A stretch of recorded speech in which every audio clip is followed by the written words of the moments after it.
السلام علیکم ورحمۃ اللہ وبرکاتہ۔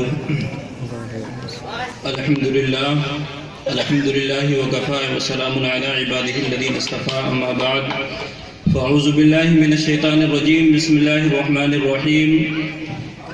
یا ایہا الذین آمنوا اتقوا اللہ وقولوا قولا سدیدا يصلح لكم أعمالكم ويغفر لكم ذنوبكم ومن يطع الله ورسوله فقد فاز فوزا عظيما۔ وقال الله تبارك وتعالى في مقام آخر: يا أيها الذين آمنوا اتقوا الله حق تقاته ولا تموتن إلا وأنتم مسلمون۔ صدق اللہ العظیم۔ محبت کے ساتھ آقا کی بارگاہ میں درود پاک پڑھنے کی سعادت حاصل کیجیے۔ اللہم صلی علی سیدنا و شفیعنا مولانا محمد معدن الجود والکرم وآلہ الکرام، صلو علیہ صلاۃ و سلام علیک یا رسول اللہ صلی اللہ تعالی علیہ وسلم۔ پروگرام کا مقصد آپ تمامی لوگوں پہ ظاہر ہے، اس کو بتانے کی چندہ ضرورت نہیں۔ وقت کافی کم ہے، اس 10 سے 15 منٹ کے وقت میں جس تعلق سے یہ پروگرام کو سجایا گیا ہے، اس کے کیا مقاصد ہوتے ہیں، انسان نکاح کیوں کرتا ہے اور رشتے میں کیوں بنتا ہے، اس کے کیا وجوہات ہیں، میں انشاءاللہ اس کو بیان کرنے کی کوشش کروں گا۔ حضرت والا حضور پیر طریقت سے بس گزارش ہے کہ جہاں بھی کوئی غلطی ہو تو آپ اصلاح فرمائیں۔ اللہ رب العزت جو رشتہ داری ہوتی ہے، چاہے وہ رشتہ شوہر اور بیوی کی شکل میں ہو، چاہے باپ اور بیٹے کی شکل میں ہو، چاہے ماں اور بیٹی کی شکل میں ہو، رشتے جتنے بھی ہیں اس کا تعلق انسان سے ہے اور انسانیت سے۔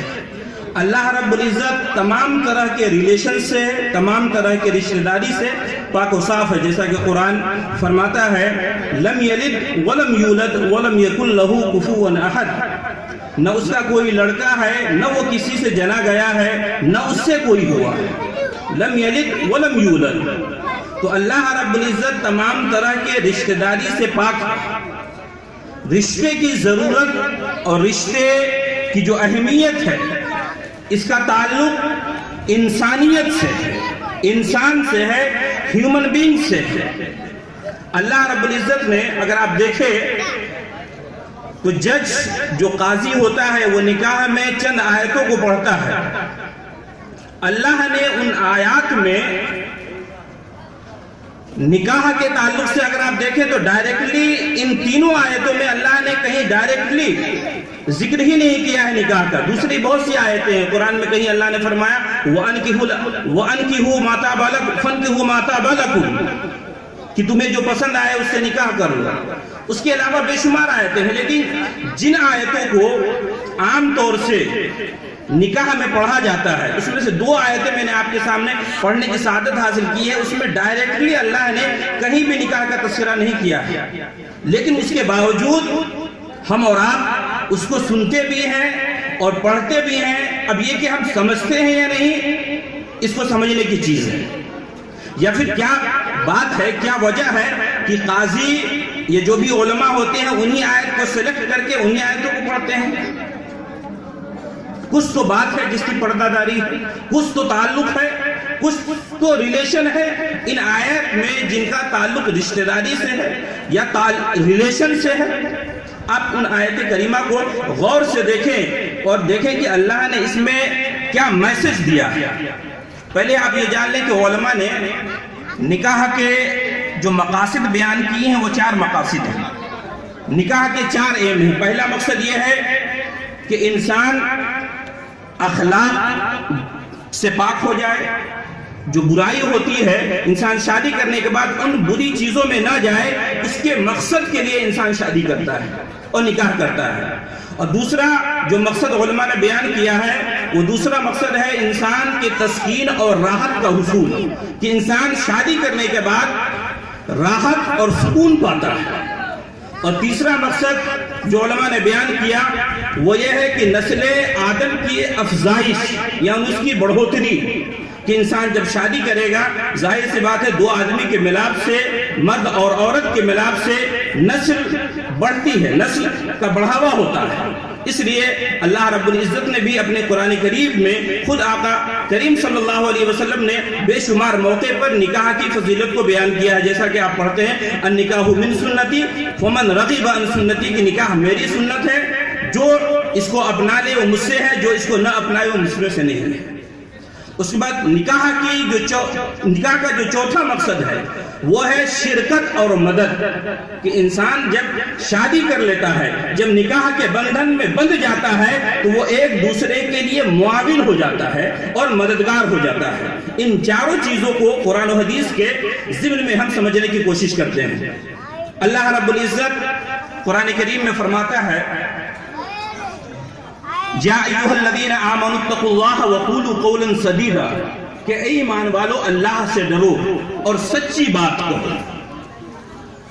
اللہ نے فرمایا کہ اے ایمان والو اللہ سے ڈرو اور سچی بات کہو۔ دیکھیں نکاح ایک ایسا معاملات کا ایک ایسی چیز ہے اور ایک ایسی شے ہے کہ انسان اس شادی کے موقع پر عام طور سے جھوٹ بولتا ہے، عام طور سے جھوٹ میں ملوث ہوتا ہے۔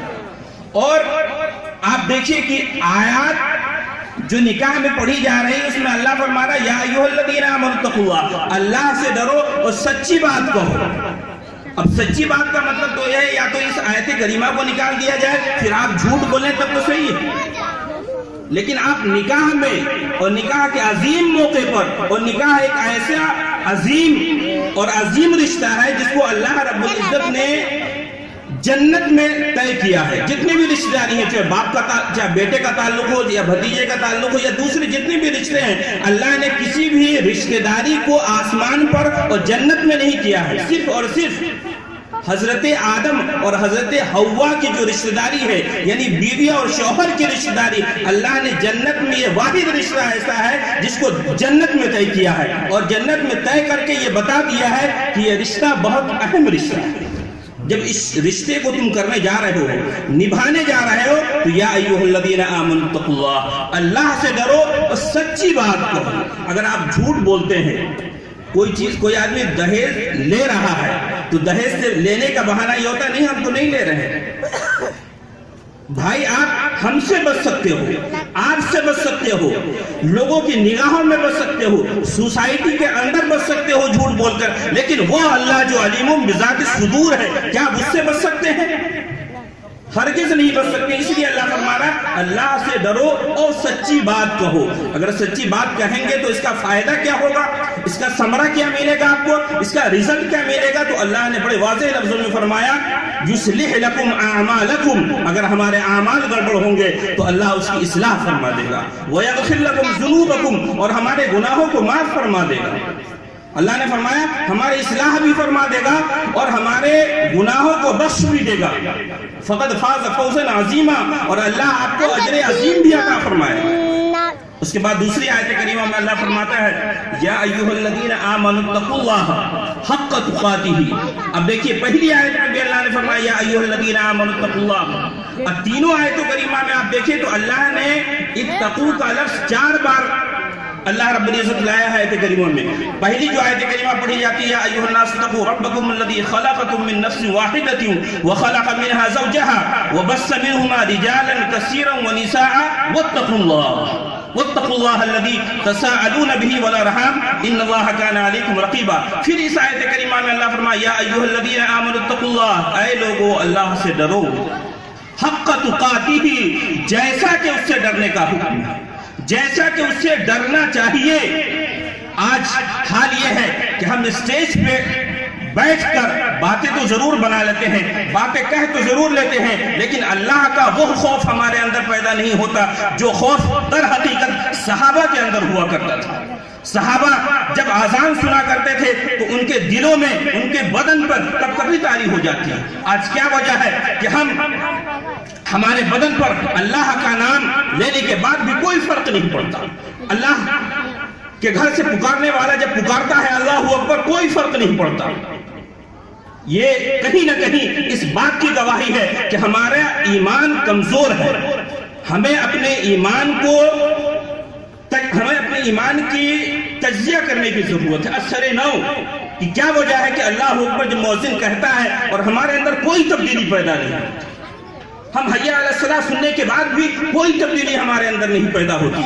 یہ اس بات کو ظاہر کرتی ہے کہ کہیں نہ کہیں ہم اپنے اعمال کو سدھاریں اور اعمال کا ہم لوگ انالائسس کریں کہ واقعی ہم اللہ سے قریب ہیں یا اس دنیا میں ڈوبے ہوئے ہیں, اس دنیا میں ہیں یا اللہ سے قریب ہیں. اس کا طریقہ صوفیہ یہ بتاتے ہیں کہ انسان جب نماز میں کھڑا ہو تو خود بخود اس کا پتہ چل جائے گا کہ وہ اللہ سے قریب ہے یا پھر وہ دنیا سے قریب ہے. انسان جب نماز کے لیے نیت مانتا ہے اللہ اکبر, اس کے بعد دیکھیے طرح طرح کے خیالات آتے ہیں ہمارے ذہن میں, کبھی بزنس کا خیال, کبھی پڑھائی کا خیال, کبھی بال بچوں کا خیال. یہ چیزیں اس بات کو ظاہر کرتی ہیں کہ ہم ابھی اللہ سے قریب نہیں ہیں بلکہ ہم دنیا سے زیادہ قریب ہیں. اللہ سے کیسے قریب ہوں گے؟ اس کا طریقہ یہ ہے کہ ہم سب سے پہلے اپنے اندر اس چیز کو بسائیں جس کو اللہ فرما رہا یا ایھا الذین آمنوا اتقوا اللہ حق تقاتہ, اللہ سے ایسے ہی ڈرو جیسے کہ اس سے ڈرنے کا حکم ہے. ولا تموتن الا وانتم مسلمون, اور تمہیں موت ہرگز نہ آئے مگر اس حال میں کہ تم فرما برداری کرتے ہوئے گزرو. موت ابھی آ سکتی ہے, موت کس لمحے کس کو آ جائے یہ کوئی خبر نہیں. انسان یہ سوچتا ہے شادی ہو رہی ہے, بارات جا رہے ہیں, موت کیسے آ سکتی ہے؟ ایسا نہیں ہے. روزانہ آپ خبر پڑھتے ہیں, نیوز پیپر اخبار پڑھتے ہیں کہ بارات جا رہی ہے, 2 بس پلٹ گئی, 2 بس پلٹ گئی, کسی کو موت کی خبر ہی نہیں. موت کب آ جائے کسی کو کوئی خبر نہیں. اس لیے انسان کو ہمیشہ اللہ سے ڈرتے رہنا چاہیے اور اس بات کی تمنا کرتے رہنا چاہیے کہ اللہ جب موت دے تو وَلَا تَمُوتُنَّ إِلَّا وَأَنْتُمْ مُسْلِمُونَ, موت ہرگز نہ آئے مگر اس حال میں کہ میں تیرا فرما بردار اور تیرا مطیع اور فرما بردار ہو کر اس زندگی سے گزاروں. اللہ جو علماء ہے وہ بیان کرتے ہیں کہ پہلی چیز ہے اس کے مقاصد میں سے کہ اخلاق سے انسان پاک ہو جاتا ہے.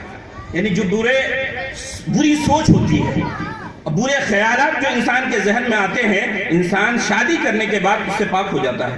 حدیث پاک ہے, بہت مشہور حدیث پاک, حضرت عبداللہ ابن مسعود اس کے راوی ہیں, فرماتے ہیں کہ جب انسان جوانی کی عمر کو پہنچ جائے اور اس کے پاس استطاعت ہو, فمن استطاع منکم, اگر وہ استطاعت رکھتا ہو شادی کے تو اسے چاہیے کہ وہ شادی کر لے, کیونکہ انسان جب شادی کر لیتا ہے تو اس کی آنکھیں حفاظت کرنے والی ہو جاتی, وہ جو آنکھ سے گناہ کرتا ہے اس سے وہ محفوظ ہو جاتا ہے, جو دوسری چیزیں اور گناہوں میں ملوث کرنے والی ہیں وہ اس سے بچ جاتا ہے.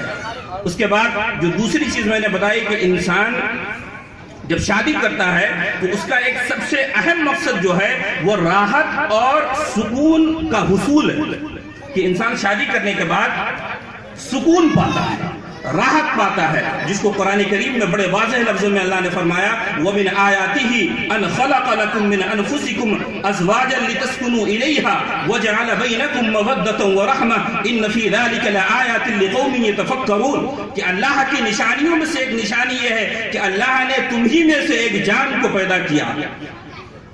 اور کیوں پیدا کیا؟ ازواجن, بیویوں کو پیدا کیا. کیوں؟ اللہ نے جو عورتوں کو پیدا کیا ہے اس کے مقصد کو واضح کر رہا ہے آگے کے لفظوں میں لِتَسْكُنُوا إِلَيْهَا, تاکہ تم اس سے سکون حاصل کرو. یہاں پہ خاص طور سے میں جو عورتیں میری بات سن رہی ہوں گی, ماں اور بہنیں, میں ان سے مخاطب ہونا چاہتا ہوں کہ اللہ نے فرمایا کہ اگر تم کسی کے گھر جا رہے ہو تو تم گھر جا رہے ہو کہ تمہارے مقصد کو اور تمہارے ایم کو اللہ نے صاف لفظوں میں واضح کر دیا ہے لِتَسْكُنُوا إِلَيْهَا, کہ تم کسی کے گھر جا کر اس کے لیے سکون کا باعث بنو, اس کے لیے راحت کا باعث بنو. کہیں ایسا نہ ہو تم کسی کے گھر جا کر تم بیوی میں لڑائی کروا دو, بھائی میں لڑائی کروا دو, شوہر اور دوسرے بھائی میں لڑائی کروا دو. یہ مقصد نہیں ہونا چاہیے, بلکہ اللہ نے فرمایا لِتَسْكُنُوا إِلَيْهَا, تاکہ تم سکون بخشو اپنے شوہر کو بھی اور اپنے گھر والوں کو بھی جہاں تم جا رہے ہو. اس کے بعد پھر اللہ نے دوسرے مقصد کو اسی آیت کریمہ میں ظاہر کیا وَجَعَلَ بَيْنَكُمْ مَوَدَّةً وَرَحْمَةً, اللہ نے آپس میں محبت اور الفت کو ڈال دیا. إِنَّ فِي ذَلِكَ لَآيَاتٍ لِقَوْمٍ يَتَفَكَّرُونَ, یہ اس کے لیے ہے جو اس آیات میں اور ان نشانیوں میں غور و فکر کرتا ہے. اس کے بعد اللہ نے فرمایا کہ جو علماء فرماتے ہیں کہ جو نکاح کا تیسرا مقصد ہے وہ یہ ہے کہ نسل کی افزائش. اللہ نے قرآن کریم میں خود جب خطبہ کے نکاح پڑھا جاتا ہے اس میں بڑے واضح لفظوں میں اللہ نے فرمایا یا ایھا الناس اتقوا ربکم الذی خلقکم من نفس واحدۃ وخلق منها زوجها وبث منهما رجالا کثیرا ونساء. کہ لوگوں اللہ سے ڈرو جس نے تم کو ایک جان سے پیدا کیا اور اس کے بعد اسی ایک جان سے کثیر تعداد میں اللہ نے مرد کو بھی پیدا کیے اور کثیر تعداد میں اللہ نے عورتوں کو بھی پیدا کیا. تو یہاں سے یہ چیز ثابت ہوتی ہے کہ انسان شادی اس مقصد سے کرے. اس کا ایک مقصد یہ بھی ہونا چاہیے کہ نبی کریم صلی اللہ علیہ وسلم کی پیاری حدیث پاک ہے کہ میں اپنے اس شخص اس بندے پر اور اس غلام پر فخر کروں گا جس کے نسل سے زیادہ لوگ پیدا ہوں. اس کے بعد جو تیسرا آخری مقصد ہے چوتھا وہ یہ ہے کہ شرکت اور مدد. کہ انسان جب شادی کر لیتا ہے تو وہ ایک دوسرے کے لیے معاون اور مددگار ثابت ہوتا ہے.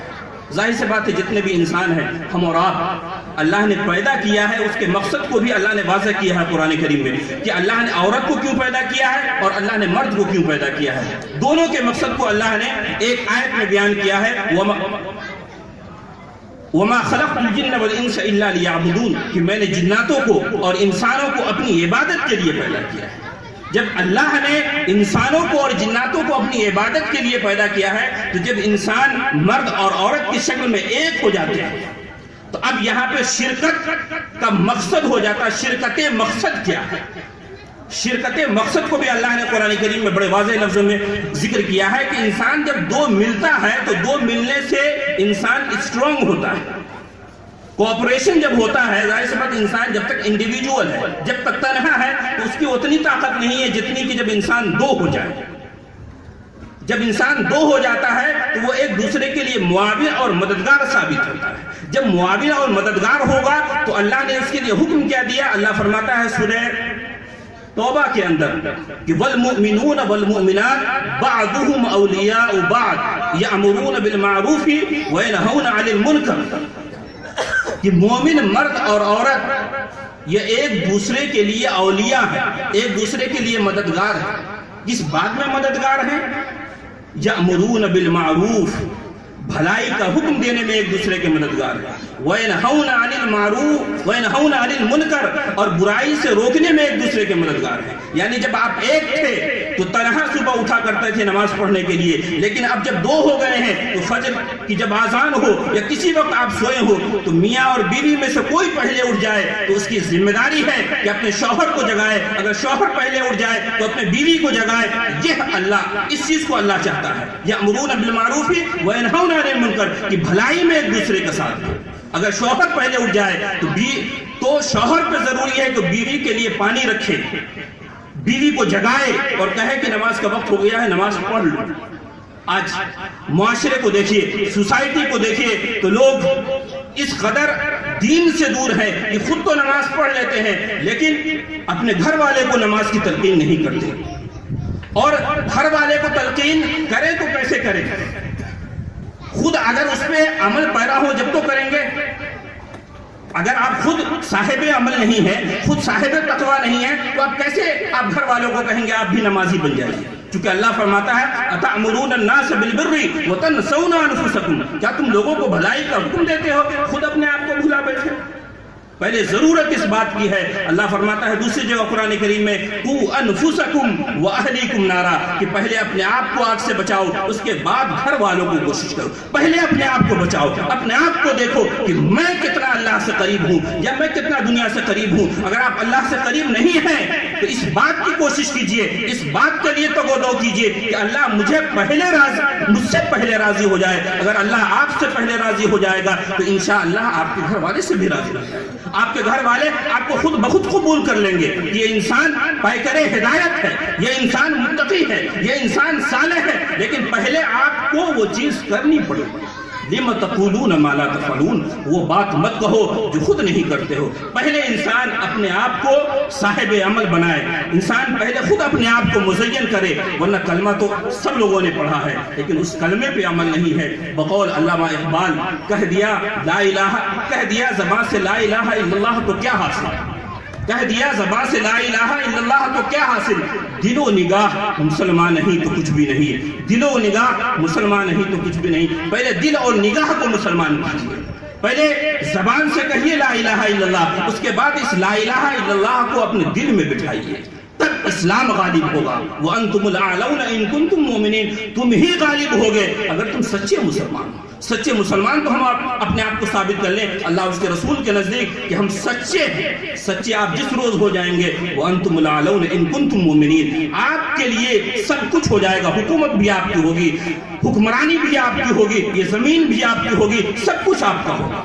شرط یہ ہے کہ ہم اللہ کے جو قوانین ہیں, رسول کے جو فرامین ہیں, اس پر عمل کرنے کی کوشش کریں. انہی باتوں کے ساتھ میں اپنی گفتگو ختم کرتا ہوں اور دعا کرتا ہوں اللہ سے کہ جو باتیں میں نے بتائی ہیں اس پر ہمیں بھی اور آپ کو بھی عمل کرنے کی توفیق و رفیق عطا فرمائے.